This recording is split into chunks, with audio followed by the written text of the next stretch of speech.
I am Landon, 35 years old, a soldier in an armored division. My life is intertwined with the roar of engines, long marches to distant lands, and deployments that stretch for months, sometimes even years. I'm accustomed to leaving behind the warmth of home, the familiar streets of the city. But there's one thing I've never grown used to: the ache of missing Emily, my wife, whom I loved from the very first glance. Emily, 32, is my entire world. She has a radiant smile, sparkling eyes that seem to laugh and speak, and a heart that I once believed held only me. 5 years of marriage have passed, and we've lived in a cozy home in Seattle, a place I always dreamed would be my haven until the end of my days. But then, before this latest deployment, something subtly shifted from our peaceful orbit. A strange feeling, like standing under a clear sky yet sensing a storm quietly brewing. Emily began to change. She started going to the gym diligently, but oddly she'd return with clothes still pristine, hair neatly in place, showing no trace of sweat or fatigue. She wore more makeup, even on days with no special occasion. A new perfume, rich and lingering, clung to her collar, giving me the sense that she was preparing for a date rather than a trip to the supermarket. And then her phone had a new password. Until now, we'd never kept secrets from each other. When I asked, Emily just gave a soft laugh, saying she wanted to switch things up a bit. I didn't press further. I chose to trust her, completely. I told myself it was probably just a woman wanting to feel beautiful, to stay vibrant while her husband was away. That thought lightened my heart. Who wouldn't want their wife to always shine? But deep down, a tiny drop of doubt fell silently, colorless and soundless. I forced myself to brush it aside. Our time together was running short. In a few days, I'd be leaving her again. On the last day before my departure, I sat on the sofa, quietly watching Emily bustle about in the kitchen. She wore the pale green dress I loved, her hair tied up neatly, softly humming an old song. In that moment, my heart felt both warmed and wrenched. "I'm going to miss you so much," I said, my voice hoarse. Emily turned, her eyes glinting with that familiar tenderness, a sweet smile blooming on her lips. "Me too, Landon. Take care of yourself, okay?" We hugged tightly, and that time the scent of her new perfume enveloped me, stronger than ever, as if it were trying to conceal something. I'm not one to be overly suspicious, but I love Emily so deeply that I just wanted to keep an eye on her, even if only through a screen. So before leaving the house, I quietly installed a small camera in the living room. That day, Emily said she was going to her hometown to visit friends and left early in the morning. When I woke up at 6 a.m., she was already gone. I silently brewed a cup of coffee, prepared breakfast, and set up the camera, hoping only to catch glimpses of her peaceful moments. Reading a book, cooking, or simply lounging on the sofa watching a movie. For me, those glimpses would be enough to carry me through the unsteady days of being away. On the day I left, Emily saw me off at the airport. Under Seattle's pale sunlight, she wore a white sweater, standing quietly, gently waving as I entered the security checkpoint. "I'm going out with friends tonight," she said, her voice light as a breeze. "Have fun," I replied with a smile, trying to stay composed. That moment, Emily standing there, her hair lightly dancing in the sunlight, her smile tinged with sadness, etched itself deeply into my mind. I didn't know it would be the last time I'd look at her with a heart still whole. The first days of the deployment passed in a whirlwind of activity. I was stationed at a remote base, surrounded by nothing but sand, howling winds, and grueling training sessions that numbed my body to the core. But every night when I returned to my simple tent, amid the cold echoes of the desert, I would open my phone and connect to the silent camera back home. The screen lit up, revealing the familiar living room. Sometimes it was just an empty space. Other times, Emily would glide through, holding a coffee mug or pressing her phone to her ear, a faint smile on her lips. She wore comfortable clothes, her hair loosely tied, exuding a natural, captivating beauty. Seeing her like that, my heart softened. I let out a quiet sigh, chuckling at myself, I'm being way too paranoid. But then, that fateful night arrived, and everything crumbled in an instant. It was a Friday night, exactly 2 weeks since I'd left home. Exhausted from a long, draining day, the only thing I looked forward to was seeing Emily, even if just through that tiny screen. I opened the app. The living room was empty, not a soul in sight. I reassured myself that she was probably out with friends, as she often was. I waited, skimming through old emails, then glanced back at the screen. Still the same. Empty. The clock crept past midnight, and a growing unease swelled within me like a silent tide. Seattle was generally safe, but I couldn't stop my mind from conjuring worst-case scenarios. I grabbed my phone and texted Emily. "Where are you? Having fun?" The message sent, but only silence came back. I tried to stay calm, telling myself she was just busy. But then, at exactly 1 a.m., the image on the camera flickered. The living room door swung open. Emily stepped in, a radiant smile on her face. But she wasn't alone. A man followed her. My heart clenched, my grip tightening until my knuckles turned white. I zoomed in, my eyes glued to every detail of the man's face. And then, it was as if someone had landed a crushing blow to my chest, leaving me breathless. Robert, my father. I froze.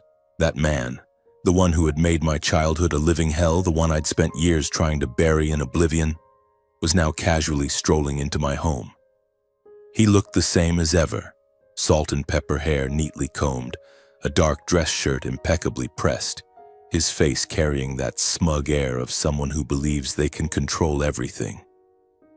Emily walked close beside him, her shoulder lightly brushing against his, giggling as Robert leaned down to whisper something. My blood felt like it had turned to ice. They weren't just old acquaintances. This wasn't just a casual conversation.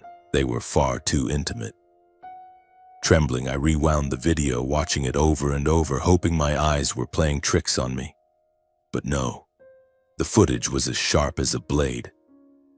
Robert slipped his arm around Emily's waist, pulling her close. They stood in the middle of the room where Emily and I had carefully chosen every piece of furniture, every framed photo on the wall, and kissed. Not a hesitant peck, a deep, passionate kiss, as if no distance existed between them anymore. I sat motionless in the darkness, with only the howl of the wind against the tent and the frantic pounding of my heart, threatening to burst. I wanted to scream, to smash something, but it all shattered in silence. Emily, the woman I loved more than life itself, and Robert, the father I'd disowned long ago, were betraying me together in my own home. But I didn't cry. Not because I was strong, because the pain had turned to stone. My heart was nothing but a cold, empty void. In that stillness, a voice rang out in my mind, sharp and clear. Don't let emotions guide you. If you want to take everything back, you have to stay calm. Under the flickering light spilling from the corner of the tent, I lay still like a dead man, my eyes wide open, staring into the thick darkness above. That entire night, despite my body being utterly exhausted from days of relentless training, my eyes refused to close. Each time I tried, fragmented images flooded back, jagged and cold, like shards of broken glass tearing through my mind. I saw myself at 10 years old, huddled by the cracked window of our old run-down house. Outside, rain poured in torrents, while inside, Robert's shouts rang out, deafening. Drunk out of his mind, he hurled a bottle against the wall, glass shattering at my mother's feet. She held me tightly, trembling like a small bird caught in a storm. A man has to be strong, has to be in control, got it? I still remember his hoarse voice, his warped view of strength and power. The excuse he clung to for his outbursts, his oppression, making my mother and me live in endless fear for years. I swore I'd never become a man like him, even if it killed me. I vowed that when I had a family, I'd be a good husband, a father my children could be proud of. Yet despite the resentment burning inside me, I never shirked my duty to him. Before my mother passed, in her final days lying quietly in a hospital bed, she gripped my hand, her clouded eyes brimming with tears. No matter what, don't let your father suffer, Landon. That's the last promise I ask of you, okay? I nodded, though my heart was heavy, and I kept my word. Over the years, though I had no desire to see him, I sent Robert money regularly, ensuring he lived comfortably, free from the burdens of survival. And yet, that very man, the one who plunged my childhood into darkness, the one I gritted my teeth to support so he could live out his days in ease, came back into my life in the cruelest way possible. Not only did he brazenly walk through the door of the home I'd built with my blood and sweat, but he callously stole the woman I loved most. I shifted, my fists clenching until they drew blood, my mind consumed by a single question, echoing like a knock from hell. Why, Emily? Why would you do this to me? What did I do wrong? I loved her with everything I had, giving her my heart and my life without reservation. I endured months of separation, swallowing loneliness in foreign lands just to see her peaceful smile each time I returned. And yet, she betrayed me. Not with some ordinary affair, not with a stranger, but with my own father. The man I despised, the man she knew had left indelible scars on my life. Why, Emily? She didn't just stab me in the back. She deliberately twisted the knife in the most painful place possible. She chose the most brutal, venomous betrayal. Didn't she think of me trudging through scorching sun and dust, only to find solace at night in her image on a tiny screen, easing the aching longing? Didn't she think of the vows we made? The sparkling eyes she once looked at me with, saying, "I'll wait"? Or was it all just an act? The embraces, the smiles, the sweet messages that now, in hindsight, reek of deceit. I no longer know what's real or what's a lie. All I know is that the woman I once saw as my entire world has shattered everything without a moment's hesitation. And as I dwell on that, the pain fades. What remains is a chilling cold spreading from my chest to the tips of my fingers. A ruthlessness is rising, sharp and silent. Robert, Emily, both of them, they will pay. The days that followed, I lived like a walking corpse. By day, I wore a mask of calm, carrying out every task like a soulless machine. No one could tell that behind my forced smiles and indifferent gaze was a soul shattered into fragments. At night, in the damp, cold tent, when everyone else had sunk into sleep, I faced my unprecedented nightmare alone, through the tiny screen of my old phone. I kept watching them, every night, without missing a single time. Robert and Emily moved through my home as if they were its rightful owners. They sat on the sofa I'd spent hours assembling, ate meals cooked in the kitchen I'd designed for Emily. They lived within the walls I'd poured my sweat and blood to build. Each frame on the screen was a bleeding cut, but I forced myself to watch. I needed evidence. I needed everything to be undeniable for the day I turned this game around. And then on one fateful night, that camera didn't just show me images. This time it let me hear the most damnable truth. Robert's voice came through, low and calculating.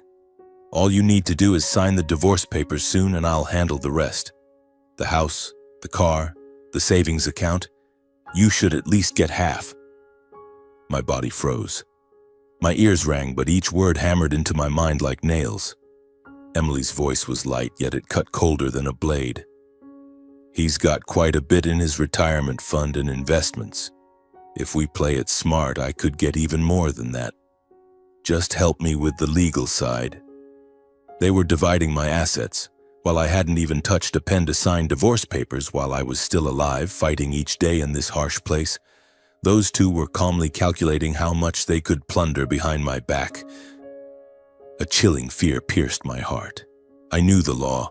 Without enough evidence, without meticulous preparation, a single divorce signature could cost me everything. My wife, my home, half my wealth, and worst of all, the last shred of self-respect I was clinging to. I clenched my fists, my knuckles cracking. No, absolutely not. I couldn't let them have their way. They'd already stolen my love, betrayed my trust. And now, if I didn't act, they'd take what little I had left. The following days, I buried myself in my duties like a man fleeing the storm raging within. Military convoys roared through scorched fields, dust clouds obscuring the horizon. At night, I lay alone under a sky streaked with stars, the biting sand-laden wind stinging my skin. My mind was drowning in an inescapable abyss. I couldn't stop thinking, what do I do? How do I escape this quagmire without losing everything? Every plan I devised ended in a dead end. The law was too cold and life too cruel. If I let go, I'd lose it all. But if I acted recklessly, what awaited me might be even more pitiful. I wrestled with myself through endless nights until one afternoon. A rare meal break amid grueling training days. The young soldiers gathered around a makeshift table, their laughter and chatter drowning out the dry wind outside. A rookie, his face flushed red, was being relentlessly teased. "Hey, you really made your wife sign a prenup? That's hardcore. Careful, man, don't let her find out and make you sleep on the couch for a year." Laughter erupted around the table. The young soldier scratched his head, flustered but defiant. "Well, better safe than sorry, right? I just added a small clause. Whoever cheats leaves with nothing." That sentence, it was like a bolt of lightning tearing through the tangled mess in my mind. I froze.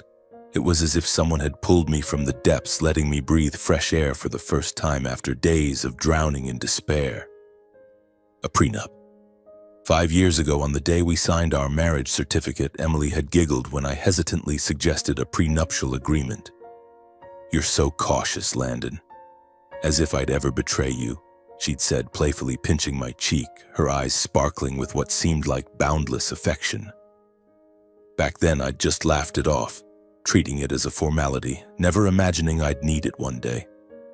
But now, that seemingly meaningless piece of paper had become my last lifeline in the tidal wave, threatening to engulf everything. I immediately left the table, my heart pounding like it might explode. My hands trembled as I opened my phone and typed a short, icy message, sharp as a blade slicing through thick ice. "Do you remember the prenup from 5 years ago?" I sent it. No extra words, no explanation. Just one question, one that Emily more than anyone would understand the weight of. Less than 5 minutes later, my phone screen lit up repeatedly. Calls, texts, then more calls. "Landon, what are you talking about? Don't scare me. I'm begging you, listen to me explain. Please don't blow this up. I was wrong. I know I was wrong." The more messages popped up, the colder and strangely satisfied I felt. The fire. It was now on her side. Let's see how panicked Emily would be when standing at the edge of loss, facing the same fear she'd so casually sown in me. In the days that followed, my phone became the most haunting sound. Each time the screen lit up, it was Emily's name, accompanied by messages brimming with panic and pleading. "Please don't stay silent like this. I'm so scared, Landon. It's not what you think. I had my reasons. It was just a moment of weakness. I swear it wasn't serious." I didn't read them all. Her words now felt like flimsy veils masking utter shamelessness. Robert didn't stay out of it either. He didn't dare confront me directly, but every now and then he'd send a few messages feigning concern. "How's work going, son? Holding up okay? Take care of yourself. The military life is tough." Reading those messages, I felt contempt down to my very bones. The man who spent his life crushing and belittling me was now resorting to cheap attempts at probing. I didn't bother replying. At night, I opened the camera app out of habit, but all I saw was a pitch-black screen. The signal was gone. Emily or Robert must have discovered the camera and destroyed it. But I wasn't concerned. I already had what I needed. Clear, undeniable recordings and images. I thought Emily would realize she had no way out, but in her panic, she did something even more foolish. Another message popped up, so naively absurd it almost made me laugh. You don't need to threaten me anymore. I've burned that prenup. Burned it, had she? She had no idea that from the very beginning my lawyer had kept an original notarized copy of the prenup. The paper she burned was nothing but a delusion to lull herself into false security. 2 months later, I returned. The flight landed in Seattle on a gray morning, a light drizzle falling on the dust-stained sleeves of my military uniform. But this time, I wasn't coming back to reclaim a home or salvage anything. I came to end it all. The first thing I did wasn't to go home or seek out Emily. I went straight to the lawyer's office. It was on the top floor of a stately old building in downtown Seattle, where dark wood-paneled walls and soft golden lamplight created a quiet, dignified atmosphere. Attorney Donna, the woman I once thought merely played a procedural role when witnessing our prenup 5 years ago, now stood at the center of what would be the perfect conclusion to this marriage. She greeted me with a calm, piercing gaze, as if she'd seen through everything from our very first meeting. She was the same as ever, immaculate in a gray suit, her hair neatly pinned up, her face betraying no unnecessary emotion. "I knew this day would come sooner or later, Landon," she said, her voice warm yet resolute, "and you've done well to stay composed and gather all the evidence." I sat down, my eyes settling on the thick file she slid toward me. "I reviewed the entire prenup after you called me 2 months ago," Donna continued, flipping through pages yellowed by time but still legally ironclad. "The infidelity clause is crystal clear, fully signed and notarized. With the evidence you've provided, videos, photos, messages, she has no ground to dispute it. As for the assets, she either walks away empty-handed or, at most, gets a token settlement." I let out a long breath. The first time in months I felt a slight weight lift from my chest. "Now we'll draft the divorce petition," Donna said, sliding the first draft toward me. "I'll personally file it with the court. Once it's approved, the court will issue a legal summons for her. With what we have, you don't need to worry." But then she paused, her gaze sharp as a blade. "Landon, this is the moment you need to be truly resolute. Don't give her any chance to delay or turn things around. Everything must proceed by the book according to plan." I nodded, clenching my fists. This time I wouldn't soften. The days of waiting dragged on, slow and broken, like a clock missing its rhythm. I stayed at the home of an old army buddy, Ryan, who had stood by me through the harshest days on the battlefield. He didn't ask much. He understood that some pains didn't need to be spoken aloud. Then the day came, the day I closed the old chapter of my life. King County Courthouse stood cold and imposing under a gloomy sky. As I stepped into the courtroom, the sound of my boots echoed on the tiled floor, each step heavy yet steady, as if I were marching through the final battlefield of my life. And then I saw her. Emily. She sat quietly in the defendant's chair, her frame thinner than before, dark circles under her eyes, her face so haggard it made my heart falter for a moment. She was no longer the radiant woman from my memories, but a small, frail figure trembling in the frigid courtroom. A sudden tightness gripped my chest. Years of love, memories I thought would never fade, came rushing back in an instant. But then, my gaze hardened. I had tasted enough bitterness, endured enough sleepless nights racked by betrayal and humiliation. I couldn't let a moment of weakness undo all my efforts, and more importantly, my father wasn't there. That man, who once stood arrogantly atop others' pain, was too cowardly to show his face in court. Too cowardly to confront me, to face the truth that after all his scheming, he and Emily would walk away from this divorce with nothing. I took a deep breath, clenched my fists, and stared straight ahead. I was no longer the man who bowed his head and endured. Today I came to reclaim what was mine, and I would walk out of this place a free man. The sound of the wooden gavel striking the table echoed through the cold courtroom like thunder reverberating in my chest. It ended swiftly, as coldly as the betrayal had crashed into my life. Emily slumped in her chair, her small shoulders trembling. Tears streamed down her gaunt face, her disheveled hair obscuring half of it. She sobbed like a lost child, calling my name in the silent room. "Landon, I'm begging you, don't treat me like this. I was wrong. I truly know I was wrong." I stood tall, my gaze unwavering. There had been days when a single tear from Emily would have made me cast aside all pride to comfort her. But today, it was all dead, buried under the images of betrayal she and my father had carved into my mind. "It's too late, Emily," I said, my voice low and chillingly cold. "From today, we have nothing left to say to each other." She broke into sobs, collapsing to her knees on the courtroom floor. But I didn't look back. My feet moved forward, resolute and final, as if leaving a battlefield after fulfilling my final mission. That day, Seattle greeted me with a biting drizzle. I stood before the gate of my house, a place once filled with countless memories. The door opened, and there was Emily. She was quietly packing her belongings, suitcases lined up silently beside her. The items she once cherished were now just lifeless objects waiting to be taken away. Hearing the sound, Emily froze, looking up at me. Her eyes were red and swollen, her frail shoulders trembling. "Landon," she called softly, a desperate plea. I stood there, silent. My heart felt as if it were being clawed apart, jagged fragments cutting into me with pain. I remembered every moment, every laugh in this house. The days she'd run to the door to welcome me back from long deployments. I wanted to step forward to say something, but my hand clenched tight. Reason won out in the end. "Leave, Emily. This is no longer your place." She burst into tears, her face streaked with them, stepping closer to me.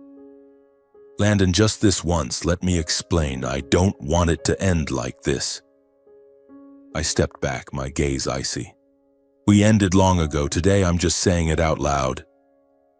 Emily collapsed, her hand covering her mouth to stifle her sobs. I turned away, walking upstairs without looking back. And that was the last time I saw her in this house. A few days later, it was my father's turn to receive the bill he never imagined he'd have to pay.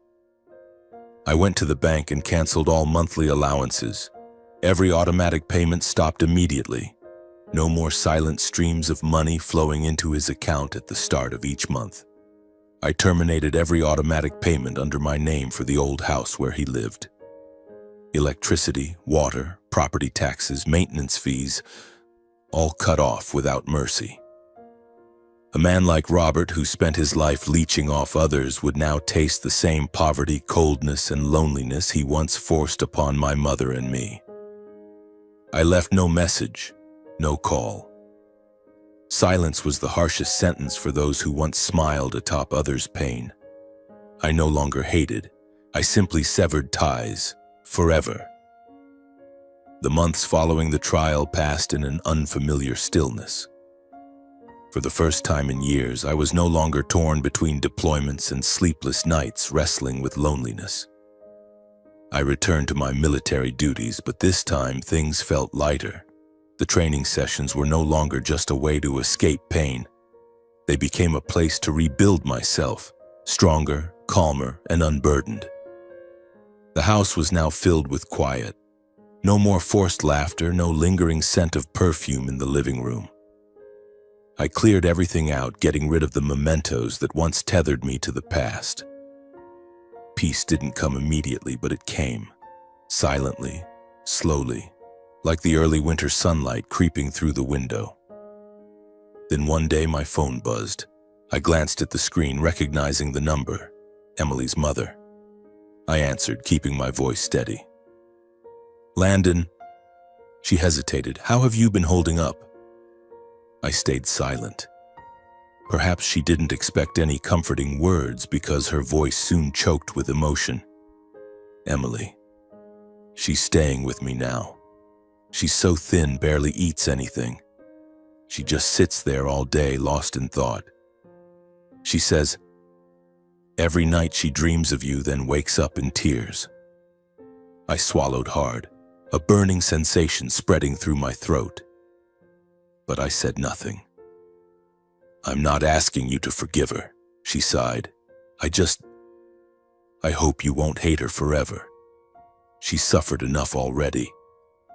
I didn't know how to respond.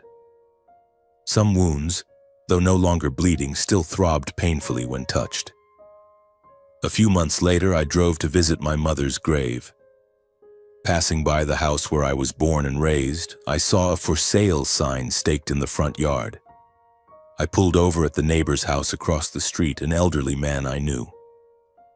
After talking with him, I learned my father was in dire straits, trying to sell the house at a low price with no buyers. By day, he washed dishes at a restaurant in town. By night, he returned alone to an empty house, stripped of furniture and belongings, all sold off. I stood there listening, a strange emotion welling up inside me. Not satisfaction, not joy, nor even anger. Just a vast emptiness, as if a long chapter of my life had closed, leaving behind a desolate wasteland. Late that afternoon, I returned to the old hill where my mother's grave lay. The sky was a cold gray, heavy clouds hanging low, the wind blowing in sharp, icy gusts. I stood before the simple headstone, kneeling gently, my fingers tracing the faded engravings worn by time. "Mom," I began, my voice hoarse after days of silence. "I don't know if what I've done was right. Was it too cruel, too cold?" I bowed my head, my forehead brushing the frigid stone. "I'm just so tired, Mom. Tired to the point I don't have the strength to hate anyone anymore, but in my heart, there's still an emptiness I can't fill. I don't know if one day I'll regret the choices I've made today." The wind howled through the trees, dry leaves swirling wildly along the old path. I closed my eyes, letting my emotions spill into the silence. Finally, I stood, adjusted the fresh flowers on the grave, and quietly turned to leave. The distant sky remained cloaked in thick gray, but somewhere on the horizon, a faint streak of sunlight began to glimmer. And I told myself, right or wrong, whatever the road ahead held, I would keep walking on my own 2 feet. Peace, perhaps, is simply accepting everything that has happened and learning to live with it.